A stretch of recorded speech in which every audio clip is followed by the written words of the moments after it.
This morning we host the second day of activities of the colloquium, and we are honored to have with us Dr. Alcinda Honwana. I'm proceeding to read her bio to present her. Alcinda Honwana, she's a Centennial Professor and Strategic Director of the Firoz Lalji Centre for Africa at the London School of Economics and Political Science. She was the Chair in International Development and Director of the International Development Centre at the Open University, UK. She was an inter-regional advisor on social development policy at the United Nations Department of Economic and Social Affairs. Her extensive research on youth and conflict, youth socioeconomic transitions, and youth political protests and social movements has greatly contributed to shaping current youth studies in Africa and the Global South. Well, as you know, Africa is a continent inhabited by 2.2 billion people with an annual 2.6 percentage. In some decades, it will be the most populating country, representing almost 2% of the world population, and it must be signaled the youth of this population. So, without more delay, I give you the floor, Dr. Alcinda, and thank you very much for being with us. Thank you. Thank you very much. It is really a pleasure to be here. Thank you for inviting me. And since we start organizing this, my participation in this panel, my situation has changed a little bit. So I would like to update my bio and say that I have recently rejoined the United Nations Secretariat in New York as an advisor on social development policy. And with that reference, I would like to say that my talk today reflects my own personal views as an academic and a researcher, and it does not represent in any way the position or the views of the United Nations. And today I'm going to talk about youth politics and social movements in Africa. And my talk is based on research that I have undertaken in various countries across the continent in the last 20 years. And our world has never been so young. Today, it is estimated that 3.6 billion people are aged below 30.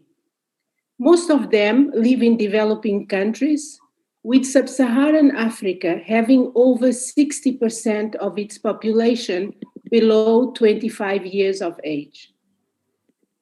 In this presentation, I would like to focus our attention to the lives of this disenfranchised majority of Africans who are struggling with unemployment, lack of sustainable livelihoods, lack of civil liberties, and that are facing political exclusion. They constitute an heterogeneous group of young people from a wide range of social economic backgrounds with diverse political, religious, cultural, and sexual identities, and with different experiences and aspirations. In my presentation, I will try and focus on three fundamental arguments. The first argument is that the majority of young people in Africa are living in what I call waithood, a prolonged period of suspension between childhood and adulthood. And I found this notion of waithood, to which I will return to it later, particularly relevant for analyzing the current condition of African youth. Youth transitions to adulthood have become so uncertain that a growing number of young people must improvise livelihood outside of dominant economic frameworks. I'm sorry, there is someone with a mic on. Okay, I'll continue. Youth transitions to adulthood have become so uncertain that a growing number of young people must improvise livelihoods outside of dominant economic frameworks. While their predicament is particularly vexing, it also inspires them to devise creative solutions. My second argument is that in the last decade, young people have been gradually moving from sporadic and dispersed everyday life acts of disobedience and contestation into more organized street protests and social movements. The Arab Spring uprisings in 2011 marked a new era in youth political activism across the globe. Beyond the disparities in their material, cultural, and political situations, young people in rich and poor countries are coming out to the streets to assert their rights as citizens and to claim a space for themselves. My third and last argument asserts that while these social movements have been able to overthrow regimes, profound political and social economic transformation will take time and require more than a mere change in leadership. And young activists continue to wrestle on how to translate political grievances into a broader political agenda to effect real systemic change. However, they seem to be learning a few lessons from previous uprisings, and they are adjusting their strategies, as the cases that I'll discuss later of the Sudanese revolution and the Tunisian presidential elections, both in 2019, arguably attest.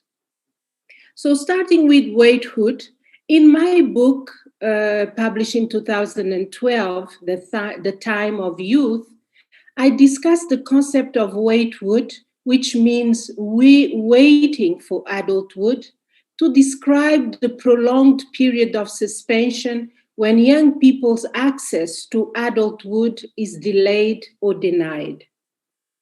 While their chronological age may define them as adults, they struggle to attain social adulthood and are consigned to a liminal space in which they are neither dependent children nor fully autonomous adults. The West African notion of youth men vividly captures the idea of young people located in this interstitial position. Whatever their class background, many youths cannot afford to form families and households and are unable to become fully independent and partake in the privileges and responsibilities of adult life.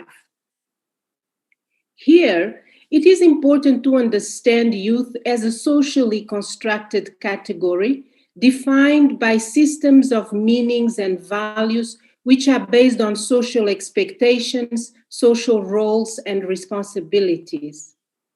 Indeed, in many societies, the ability to work and provide for oneself and others is celebrated as an important marker of adulthood. Ligue, which means work in Wolof, the national language of Senegal, is celebrated as an important marker of adulthood. The ability to work and provide for themselves and others defines a person's self-worth and position in the family and the community. Yet, the majority of young people in Senegal or elsewhere in Africa are unable to attain the sense of dignity embedded in the notion of ligue. The severity of the impact of waithood on young people's lives depends on each individual's character, abilities, and life skills. But it is also largely a function of their socioeconomic and class locations. Middle-class youth are better placed to secure jobs and have a smoother transition towards adulthood. But the experience of waithood also differs by gender, as young women have less opportunities and greater difficulty to access jobs and secure livelihoods. However, the young people are not merely waiting and hoping that their situation will change of its own accord. Waithood does not represent a passive stage in young people's lives. Waithood propels them to be creative and improvise livelihoods in the margins of mainstream society. Indeed, the waithood experience is situated in the realm of improvisation, of making it up as you go along, and entails a conscious effort to assess challenges and possibilities, and also to plot scenarios conducive to the achievement of specific goals. From the interviews that I carried out with young people in Mozambique, South Africa, Tunisia, and many other countries, and that I describe in my book, young people talk about the extemporaneous and the precarious nature of their life in waithood. Young Mozambicans, for example, use the Portuguese expression desenrascar a vida, which means eke out a living. And young Senegalese and Tunisians often use the French word débrouillage or se débrouiller, meaning making do. And young South Africans and young Sudanese would say, we are just getting by. These young people engage in what Eric V. calls social navigation, which represents a myriad of strategies to actualize their life trajectories in uncertain and hostile terrains. Through social navigation and hustling, young people in waithood develop their own spaces where they subvert authority, bypass the encumbrances created by the state, and fashion new ways of functioning on their own. These spaces foster possibilities for creativity. Many young people see waithood as stemming from national and global policies that have failed to reduce poverty and to promote equitable and broadly distributed economic growth. Corruption, bad governance, and the absence of fundamental freedoms compound this predicament. And young people rebel against the widening gap between the rich and the poor and the rampant corruption that they observe as elites enrich themselves at other people's expense. Rather than being a short interruption in that transition towards adulthood, waithood is gradually replacing what we know as conventional adulthood. Waithood also represents a period of political marginalization, which deprives young people of the space for political engagement, for liberty of expression, and other civil liberties. And young people complain about political repression, social injustice, humiliation, and loss of dignity and freedom. The recent wave of youth protests across the globe can be best understood in the context of this generation's struggles for economic, social, and political emancipation. In this next part, I will talk about young people political activism. And today, young Africans really face very specific and very distinctive intergenerational struggles. On the one hand, their expectations are raised by the rapid rise of globalization and the new technologies of digital communications that connect them to global cultures. On the other hand, those expectations are severely constrained by the limited prospects and opportunities that define their daily lives at home. As the title of my 2005 co-edited volume, Makers and Breakers, the title Makers and Breakers suggests that young people are both makers and breakers of society.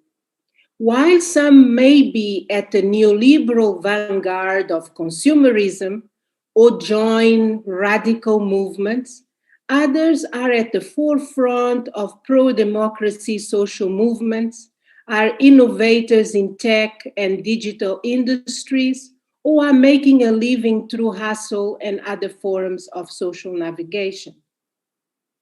I think it is critical to move beyond the deficiency perspective that for many years have dominated the literature on African youth. And it is important to focus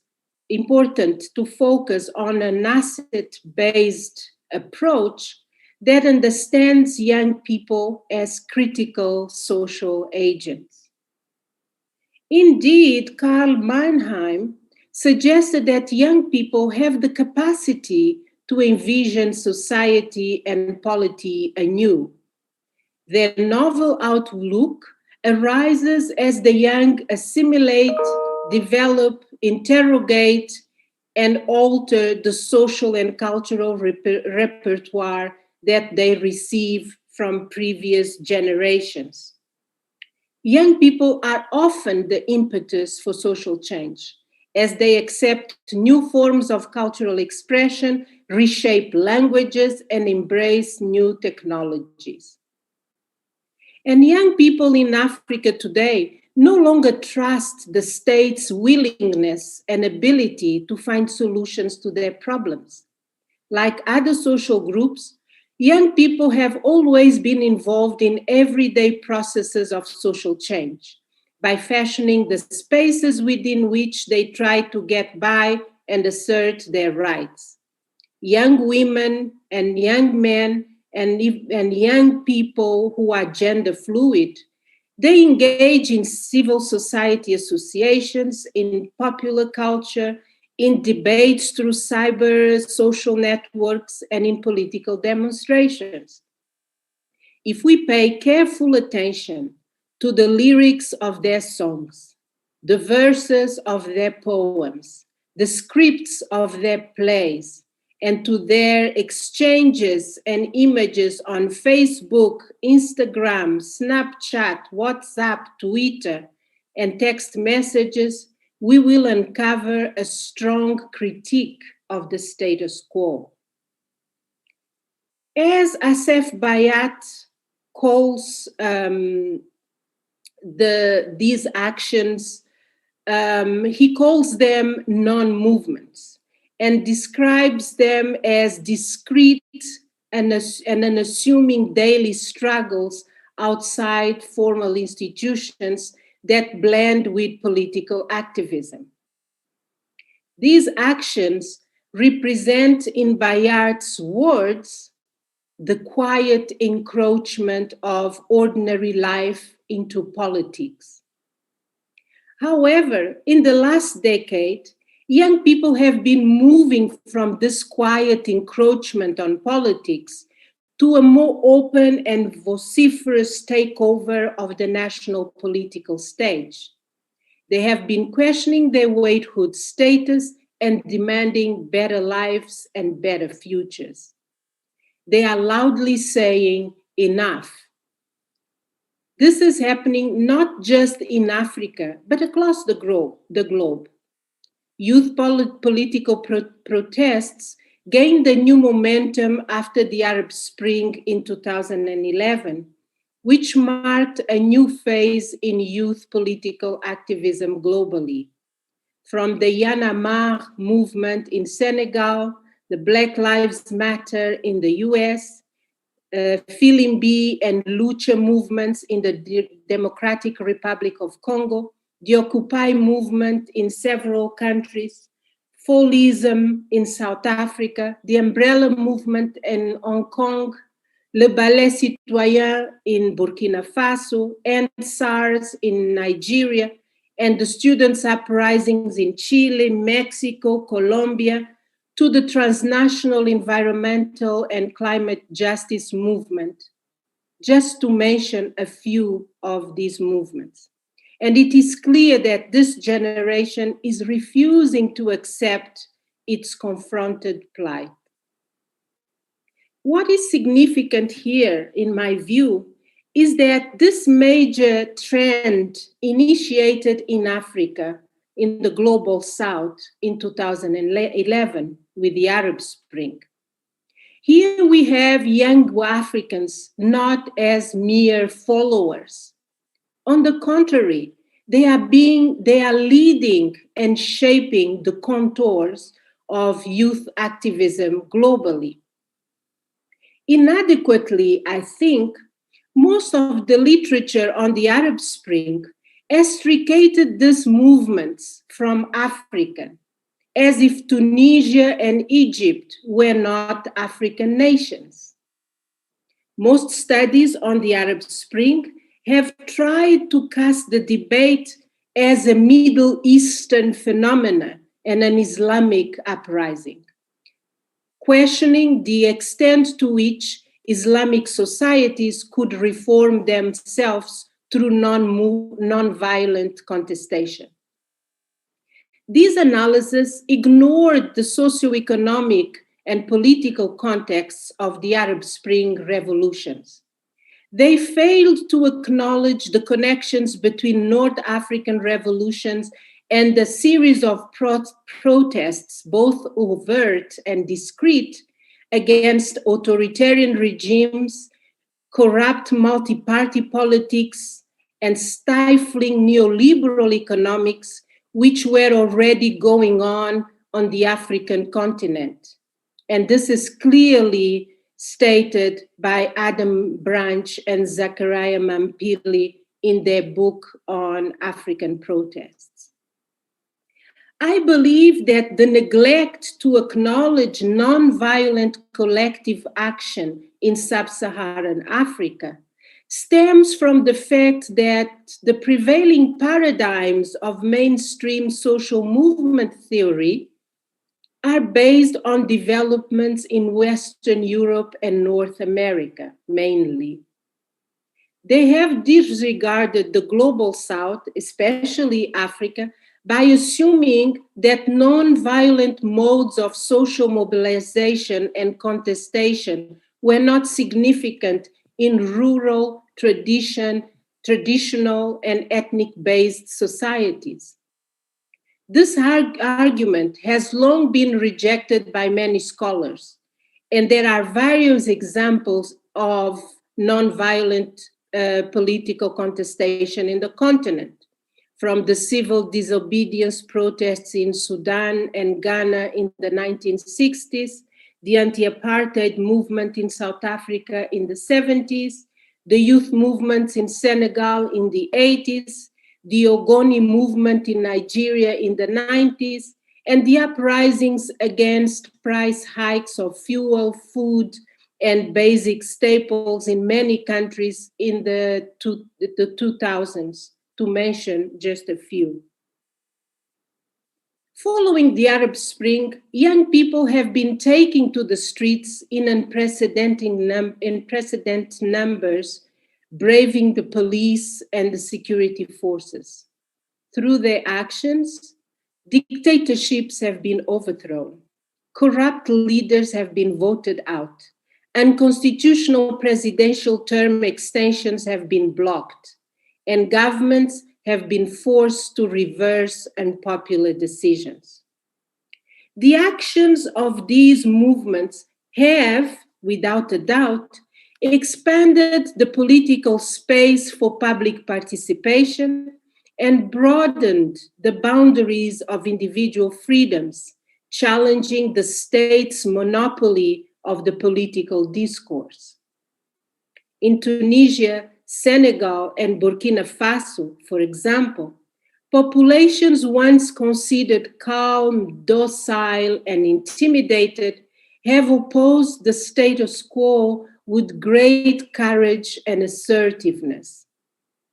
And in South Africa, the Fees Must Fall movement has forced the government to institute reforms and increase funding for higher education. And the Rhodes Must Fall movement, also in South Africa, laid bare the enduring legacies of colonialism, instigating calls for decolonization of public life and production of knowledge, both in Africa and beyond the continent. We have seen the spur of Rhodes Must Fall movement starting at Oxford University in the UK. However, many other youth protests have been repressed by security forces and by police and have been unable to accomplish their objectives. Young people in these movements continue to constitute themselves into organic voluntary associations of individual citizens, of activists, bloggers, public communicators, and community organizers, and they are striving to create new forms of political engagement. They have avoided the structures and the political ideologies that turn protest movements into formal political parties. New theoretical insights into youth social movements have highlighted their decentralized and autonomous nature. These movements are rejecting the established political order based on hierarchical and authoritarian models of mobilization and participation. Instead, they are exhibiting more democratic forms of participation and leadership and decision-making. They are using, for example, digital social networks and adopting a distinctive language which is based in catchy hashtags like #EndSARS, #FeesMustFall, #Black Lives Matter, which are very powerful as they leap from digital spaces into physical spaces. This praxis points to new forms of political mobilization, collective action, and mutual empowerment. And these forms break radically from the vertical and exclusionary nature of multi-party politics. Some analysts have called these new forms of engagement horizontalidad or horizontalism. Indeed, when asked by a journalist about the leadership structure of Black Lives Matter, Melina Abdallah, one of the founders, she stated, and I quote, "We are not leaderless, we are leaderful," pointing to the horizontal and consensus-based nature of their movement. Nevertheless, these movements have a long way to go towards creating systemic change. Once old regimes fall and the enthusiasm and energy of the street protests wane, young activists often find themselves divided. The broad unity forged during street protests tends to dissipate as they struggle to articulate a new common purpose and struggle to define a new political role for themselves. And in these circumstances, traditional and more established political forces quickly move in to occupy the institutional vacuum, often reverting to politics as usual with sometimes minor cosmetic changes.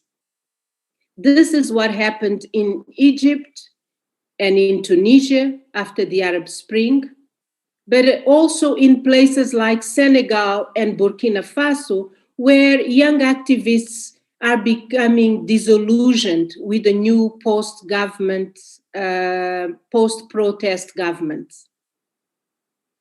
And youth movements continue to wrestle with identifying the appropriate structures and modes of organization for creating more sustainable political interventions. While horizontalism foregrounds the agency of young people and their capacity for creative and innovative engagement, its rhizomatic nature doesn't allow them to contend for power in a political landscape dominated by vertical politics.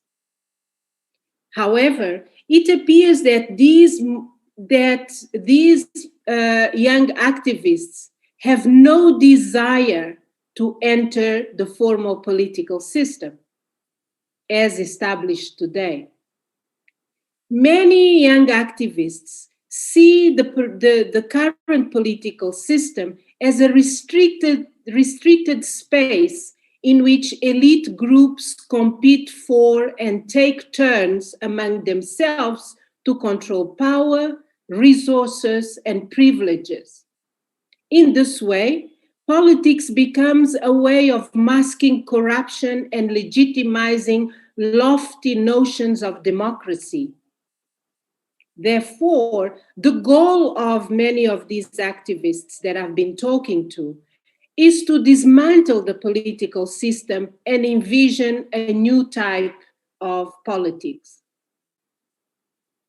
Young activists appear to have learned some lessons from the failures of the Arab Spring. In Sudan, for example, young protesters who started the uprisings in December 2018 did not settle for a mere change of leadership in April 2019 when Omar al-Bashir was deposed after a 30-year rule. Young activists organized themselves around the pro-democracy movement and continued to fight against the transitional military council that grabbed power immediately after Bashir's departure. They demanded that power be handed over to a civilian administration. Moreover, while engaging in street protests, young Sudanese activists consolidated their struggle through resistance committees. These resistance committees are informal grassroots networks established at neighborhood level. They are novel in their form and content, and they constitute local-level decentralized networks that support the revolution and the actual street protests. The resistance committees involve a wide range of actors in civil disobedience campaigns and support demonstrators by providing spray cans, tires, as well as water, foodstuffs, and other means. And following months of continued protests, the young activists in the pro-democracy movement managed to force the military into a power-sharing agreement in Sudan in July 2019. The street protests and the everyday local actions of the resistance committees have been instrumental in this process. And this combination may arguably be seen as Sudan's contemporary revolutionary response to how to sustain protests beyond the street. The political process in Sudan continues to unfold today with actions by the resistance committees and with the renewed demonstrations as activists return to the street to protest over the slow pace of change and against the military grip over civilian leadership. As one of the protesters pointed out to Al Jazeera, and I quote, "We need to be attentive and keep adjusting and correcting the course of our revolution. Similarly, young Tunisians have also been trying to correct the course of their revolution. Young people who drove the uprisings in 2011 were sidelined as traditional politicians took control of the transition process.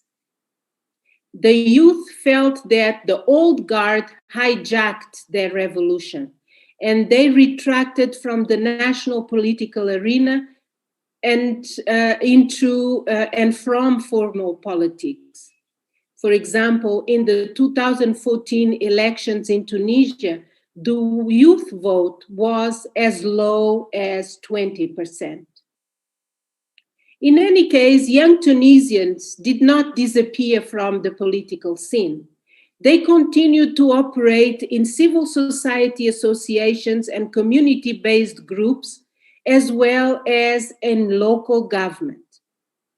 In the 2018 municipal elections in Tunisia, many young people, especially young women, have been elected as local mayors, general secretaries, and councillors in various municipalities across the country. And during the 2019 elections, young people showed tremendous enthusiasm for a candidate named Kais Saied. Kais Saied was a non-establishment candidate who did not belong to any political party and had never held any political office. Indeed, he was a professor of constitutional law. Saied offered a very clear platform for change, a bottom-up model through which parliamentarians would be chosen from elected local council officials rather than political party lists, emphasizing decentralization and local control of government. So in a way, Saied was very critical of a multi-party political system. And his political message resonated with young people's rejection of the existing party system or multi-party system, and also resonated with their yearning for new kind of politics. And using their civil society and community-based networks and their leadership at the local level, young Tunisian activists led a very strong grassroots campaign to elect their own candidate, which was Kais Saied. And Saied won on a landslide victory with 90% of the youth vote in 2019.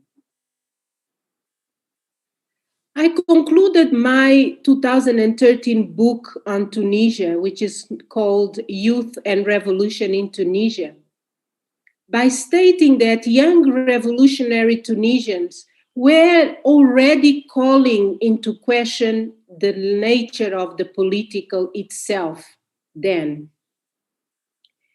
But they were also struggling to respond to the challenges of the transition and to seize the opportunities generated by the revolution. Their grassroots activism and the successes of the 2018 municipal elections and the victory of Kais Saied in 2019 represents to many young Tunisians a correction from the setbacks of 2011. Whether the alliance between the young people and Kais Saied in Tunisia today will lead to systemic change, or whether the continued protests and actions of the resistance committees in Sudan will ultimately be a sure path to real change, remains to be seen. This generation is coming to understand that confronting dictators and corrupt leaders at home is not sufficient to effect meaningful and far-reaching socioeconomic and political change. The number of young Africans still condemned to the waiting room of modernity has grown significantly in recent decades.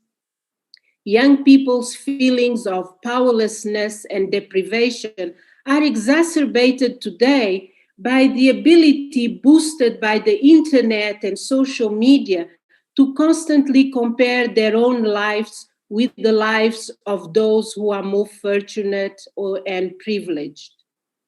For many, this contradiction has become intolerable. Indian political scientist Aditya Nigam points out to the current crisis of the political, and he suggests that the world is currently in transition between old forms of politics and government that are being challenged, and new ones that have yet to emerge. As he says, clearly, something is waiting to be articulated in this relentless refusal of the political by the younger generation. Certainly, this Waitwood generation is fighting to address the current fault lines in our societies. The failures of neoliberalism, which are exacerbating socioeconomic inequalities and leaving millions behind, the systemic racism in the global north that is alienating Black and brown populations, the environmental and climate crisis that is triggering devastating natural disasters and jeopardizing the future of the younger generations, and the health emergencies like the COVID-19 pandemic that are bringing social and economic life to a halt and killing hundreds of thousands across the world. This Waitwood generation that may be seen to be doomed to lurch between a sense of inadequacy, despondency, and lack of fulfillment is courageously challenging the establishment and trying to fashion new politics. Radical and systemic change will take time. But as 27-year-old Nuruddin from Tunisia articulated, and I quote, "History is on our side and change will come. The old style politics is the past. We live in the 21st century and we are the future." And I thank you very much for listening.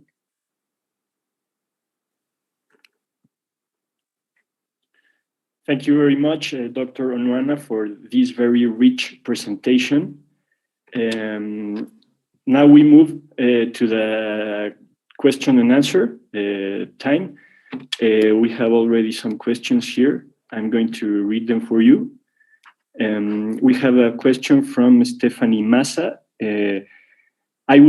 I would like to hear, how do you analyze the dichotomy of the current descent of formal political participation by young people in the world, especially in Africa? What causes this phenomenon?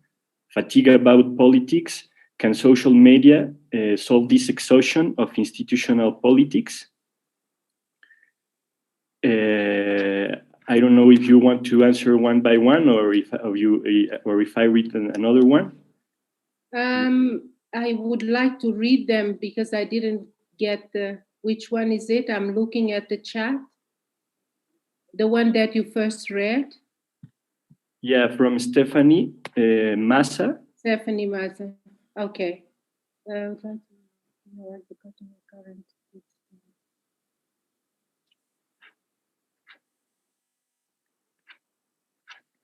I can answer that. I don't know, do we have time? Shall I put all of them together? I think it's better to put them all together and give a global answer. Okay, let me take note of this one. Go ahead. The second. There's another interesting question from where it was. Versio Sanzana, a researcher from Sciences Po. Well, it was his question. It was well, he was talking about waithood. Is waithood the concept you develop is not a way of perpetuating the same discourse, as portraying youth as a bad social actor? That's a good one. Yes. We have one more, and I think that's it. That's it. Okay, so the first question from Stephanie Massa. I'm trying to try and understand what you mean by current descent of formal political participation. Are you meaning that they are not participating, that some young people are not engaged? My view on that is that young people, often people think that young people are a lost generation, that they don't care about what's happening in their societies, that they are pathetic, that they just want to hear hip hop music and have an easy life, etc. It's true that, as I said, young people are a heterogeneous group. Not all young Africans are revolutionaries or activists and they want to see change, but all of them want to have a better life. All of them want to have better prospects. And what they identify is that the social contract in many African countries, the social contract between the government and the citizens is not being upheld. There are no formal institutional channels that allow young Africans today to have a smoother transition into an adult independent life. Joblessness, unemployment is massive. Quality of education in training is dubious, is weak. Access to health care and health provisions and medications is also weak. So, in a nutshell, governance in most of the continent has been a major issue, proper governance. And the social contract is not there. So the responsibilities of the institutions in terms of provision of social and economic services is also not there. And what is happening is that young people have been trying to fend for themselves. They have been trying to find solutions for themselves, often in the informal sectors of society. That's why we see informality as growing exponentially in most countries in the continent. And some young people are just occupied with hustling and trying to live by day and make sure that they will put bread on the table, that they will have a place to sleep, etc. But others are thinking much broader. And these are the activists that are saying, yeah, this is happening because those who we elected to represent us are not representing us as we want. And so that's why many young people are not participating in elections. They say, there is no point. Why would I participate in an election if it doesn't make sense? The elections are rigged, or those that we put there are not, unless they find an interesting candidate that they decide to put forward, like the case of Tunisia that I mentioned. But even in those cases, once they get into power, we don't know what happens. And also one thing that I hinted in my talk is that today we live in a globalized world.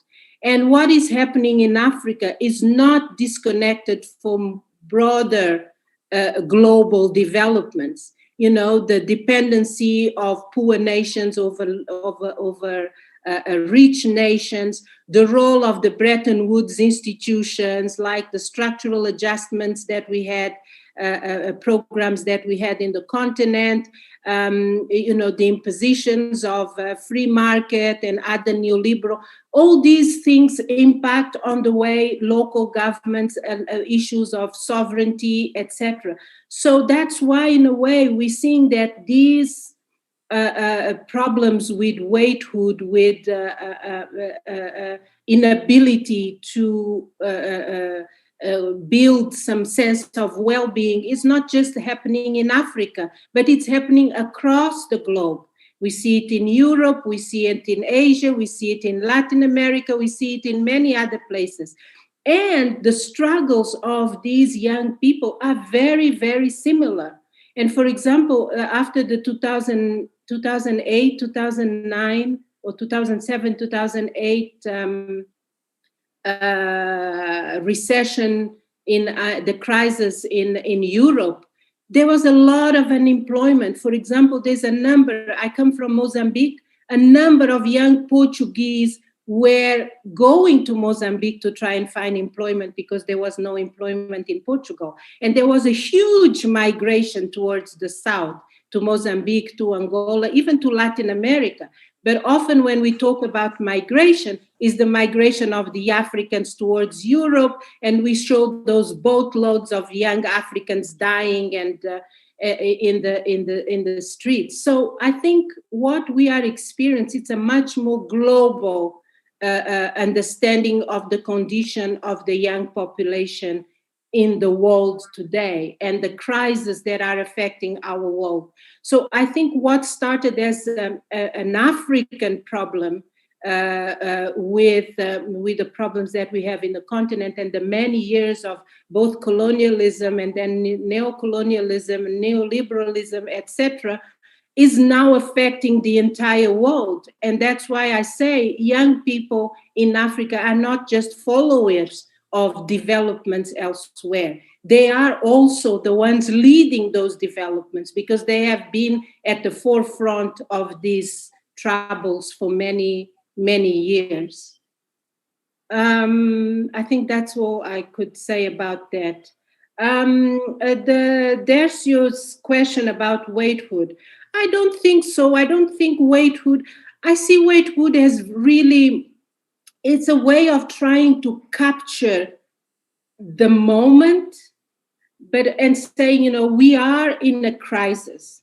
If before our parents would go to school and finishing school, they had access to an employment.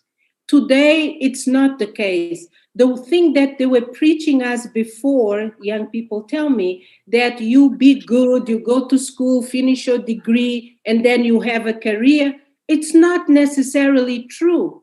Many young people do that and they don't get access to a proper job. There are many graduates driving taxis or motor taxis or selling goods in stands in markets.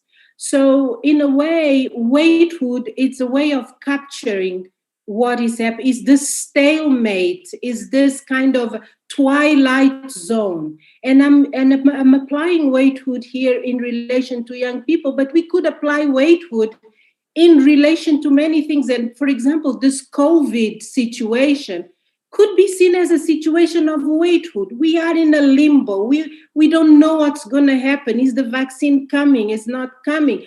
Can we continue on confinement? Is this virus controlled, not controlled? So it's capturing that moment.